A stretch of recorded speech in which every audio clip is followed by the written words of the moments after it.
Oh, Jeffrey, you're such a scream. And the Video Game Award of the Year here at the Gay Awards 2026 is, I think it's going to be GTA 6. Hey, What? Knucklehead. The winner is 1348 Ex Voto, a queer What the game with hell? ugly lesbians. I've never even heard of that game. Shall we take a look and see?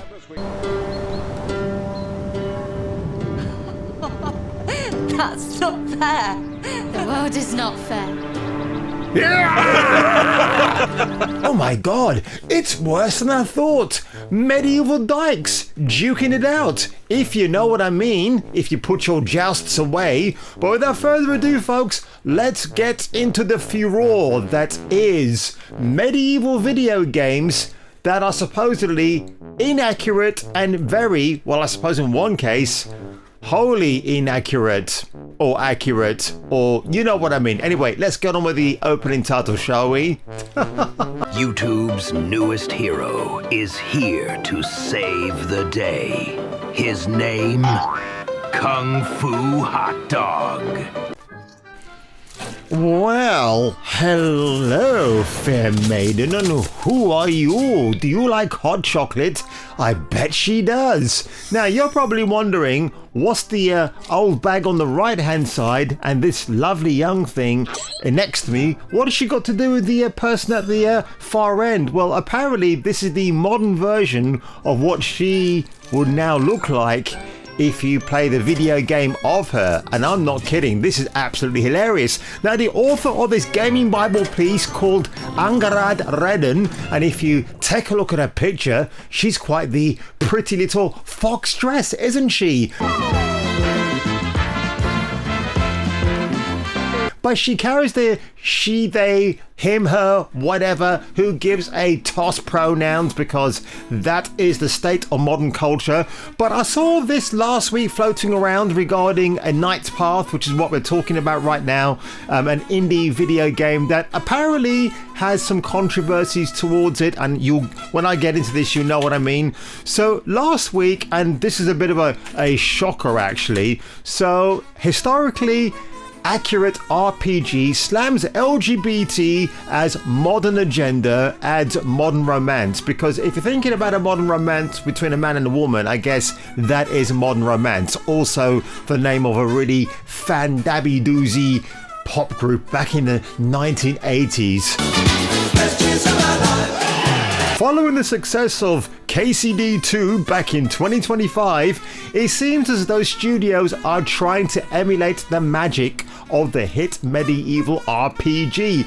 Now, for those of you that don't know about the whole KCD2 drama, the first game was very well received, very well loved, had a lot of Christian values and everything else to it. Then the second game came out, and Daniel Bavra, the so-called based man, who's not really based, he's a bit of a beta man, and when you think about it, a bit of a beta cucky-wucky, decided to infuse KCD2 with some homosexuality agenda, if you know what I mean, and an outside traveler who was in this very Caucasian world. It's so bizarre, but that's what we get these days, right, folks? This game, Knight's Path, offers story-driven, low fantasy, and a small open-world game because it's an indie game. Now, the developers Jan Tichota and Anam Charor, despite seemingly offering other interesting inclusions to the action RPG genre, recent social media comments by its developers have left potential fans with a sour taste of cum in their mouth. How stupid is this? In an effort to promote their game, Tichota and Charor took to X and replied to many fan questions, especially about LGBT and same-sex romances, because that's what we all want, isn't it? Now, their answers were pretty hilarious because how they actually responded is very, I think it deserves a round of applause, because they refer to those particular wish listings in a video game as modern agendas of which they do not want to include in their game. And I think that's a fantastic thing. Just because they said that, everybody has lost their mind on wishlisting it. Oh, you're horrible, you're terrible. Now apparently these developers have courted controversy, supposedly because they have a history, allegedly, of being flagrantly bad about things like this. Now that reminds me a lot of Game Science, who were crafting Black Myth Wukong post-COVID, and Rebecca Valentine from IGN wrote a shit hit piece with a fake translator who claimed that Game Science's offices was sexist, had sexist posters all over the place, and they shouldn't be allowed to make this game. Oh, and allegedly as well, Black Myth Wukong saboteurs, Sweet Baby Inc. allegedly wanted to extort $7 million or yen from Game Science if they did not put black people in a Chinese folklore video game. And a good thing, Game Science told Sweet Baby Inc. to go jump off a Jimmy cliff. RIP to him from last year. Now, when we do get into this, and you're going to see this, when I saw this image of that beautiful flaxen-haired maiden at the beginning of this video, I thought that was a waifu from another video game, but the character is Amelie, a romanceable character in the game. Listen, I'm no historian, but maybe a lesbian, but even I'm not sure that blush, false eyelashes, mascara and lipstick were prevalent during the Holy Roman Empire. Has this chick not seen HBO's Rome, how those foxy women looked in that show? Did anybody tell them it was historically inaccurate? Of course not. I loved all the bums and boobs in that TV series, and that was just the men. Now the featured image is of Elizabeth Woodville, Queen Consort of King Edward IV of England, who had a reputation for exceptional beauty. Are you sure about that?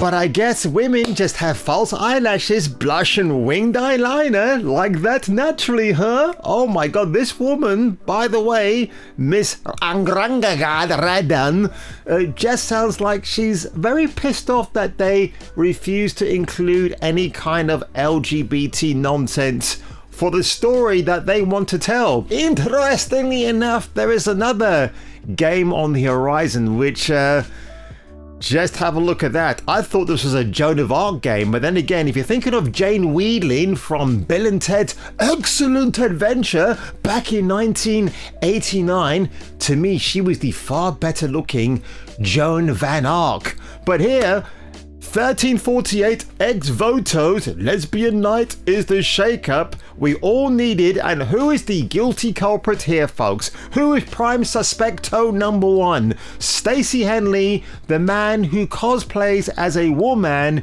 because he's genderly confused and a bit of a nutter. My name is Colin Moriarty. I'm joined today by a very special guest, the editor-in-chief of the website thegamer.com, Stacey Henley. Stacey, thank you for joining me today.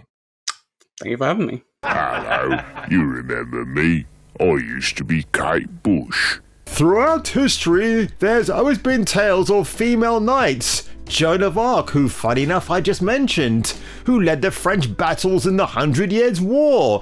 Isabel of Conches rode armor and armed alongside knights in the 11th century despite her status as a noble woman. I'm going to say noble man, actually, so F you, Henley. Legendary Norse shield maiden Lagertha, whose tale intertwines with myth, Chapel Roan at the 2024 VMAs, and so on, and I'm falling asleep. I mean, Henley, just get to the effing point. 1348 ex voto tells of a female knight on a quest of chivalry to save her lady love after she is kidnapped. Oh my god, she's not the first lesbian knight to exist. See Chapel Rowan. But this is developer Sad Leo throwing down the gauntlet and making the game its own way. Oh, the fireback, the spit, the hissy fit. You can tell they're writing this article to directly or indirectly attack the people behind A Knight's Path. I can see where this is going. Now, from a man who thinks he's a woman, why we need a lesbian knight game? Well, I've got a few answers for that one, by Jove. Now, not wanting to predict a riot, quoting the Kaiser Chiefs back in their heyday, I think when this game comes out, do you know what modders will do? They will make the lesbians look extremely attractive and maybe make the gameplay and dialogue more tolerable. Because let's face it, when Team Kill Media issued a warrant against people who would dare to even criticize or even maybe vaguely attempt to have plans of modding the character of Violet Sinclair for their god-awful Code Violet game, if it were ever released on PC, well, guess what? That never happened. But I think with this case, and it should happen, the modders should get out there and make these hideous inflictions on Christ a lot more palatable for the eyes, the male gaze, as opposed to you male gaze, Wolverine and Sabretooth. So according to Henley, he wants to sidestep the culture war by talking about a lesbian knight medieval game. Okay, that's not going to do much good, dude. In a world where some games feel desperate to pander to the loudest audiences, it's refreshing to see a game execute and will be executed by its own vision and its own desires. It will inevitably get tired criticisms of DEI or wokery. Well, thanks, you've just actually made my headline and story much more easier to film now. Nevertheless, I admit, and I have been pandered to, I am more interested in what the game offers because its queer female lead, despite what angry thumbnails will tell you, is still a rarity. I'm also excited to see a queer story built on pain and suffering. Well, I guess Stacey Henley, for the man who thinks he's a woman, you should know what you're talking about there, right? Bianca, you are all that is left to me.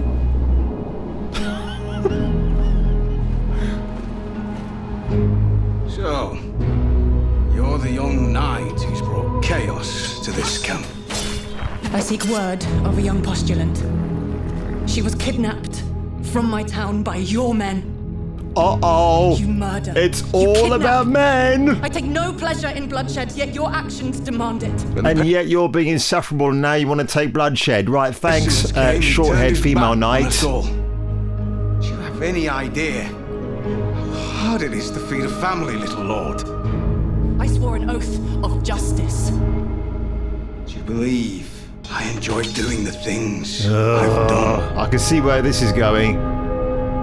Okay, right, enough of that. So just check this out. It has garnered so far in 4 days 88,000 views.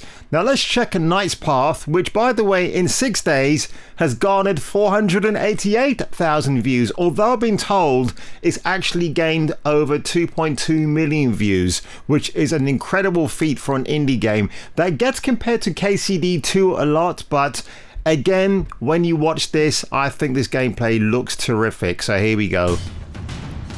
I love the color here. Oh, these colors are popping out, man.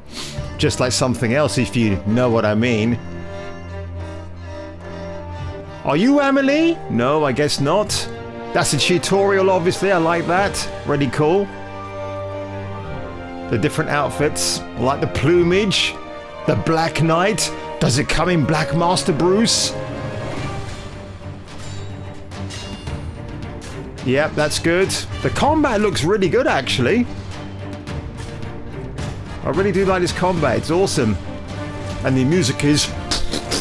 yeah, love it. I think they're going to have a bit more ranged attacks in here, like not just melee, but everything else. That was cool. The dragon is cool. I love this. Holy shit.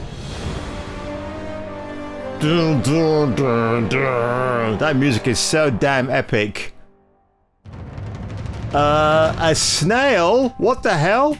So there you have it, folks. I want to show you one more thing because I think this will tickle your fancy quite a bit. So, Ex Voto on the Steam charts. Where is it charting in terms of wish listing? 93. And ooh, if I check out the Knight's Path, where is that in terms of wish lists? Number 8. So people are more excited for a Knight's Path than they are for a dyke drama by the sea. But on that one, ladies and gentlemen, if you ended up enjoying this video today, then leave a like below, strike your vengeance and fury in the comment section, and I'll get back to you, getting back to me for the return of the next video. Next time on Kung Fu Hot Dog.